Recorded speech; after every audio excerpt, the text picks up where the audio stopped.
I'm Betty Woodman, and I'm an artist. My earliest experience was definitely when I was in high school.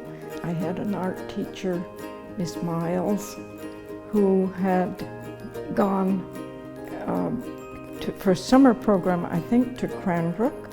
She came back and talked the school into letting her teach a pottery class. I made a picture. It was rust-colored and sort of dry. And then when I went back to pick it up, it was green and with black overtones, and it was like some magical thing. And that was, I just decided that what I was going to do was to be a potter. We started looking for where there was a school where I could learn to do this. And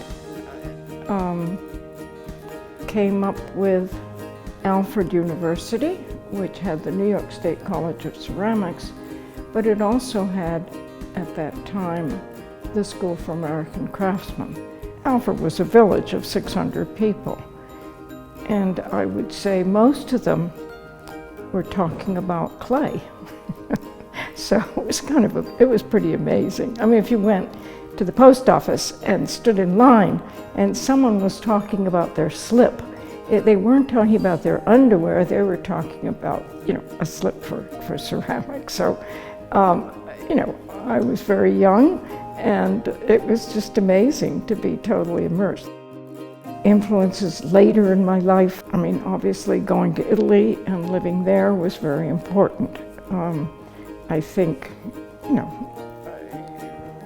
marrying George and my life with another artist has been very, very, very important and continues to be important. My life has been very rich in the experience of traveling and looking at art, going to many museums in many parts of the world. I taught for many years for the City of Boulder Recreation Department, and it was a very interesting period. George was hired to teach painting at the University of Colorado. So we moved to Boulder, and at that point, there just weren't very many women faculty members in any department. And the faculty wives were probably as well educated as their husbands. They also had their PhDs or whatever, in physics or in psychology or whatever.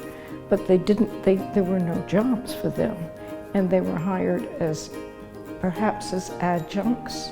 This is how women were treated within the university. I remember having visits from women in Italy to my studio, and who had been told no, they couldn't study at the school in Faenza, which was one of the big ceramic programs. They could not take the wheel class, because women weren't supposed to work on the wheel. They came to see me and see what I was doing, working on the wheel and stuff. These are all things that today are not,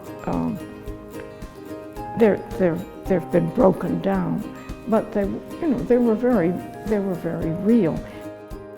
What brings me into the studio every day for 60, 70 years? It's what I love to do, and it's a challenge, it's interesting. And I'm always interested in the next piece I'm going to make. It's what I'm passionately interested in.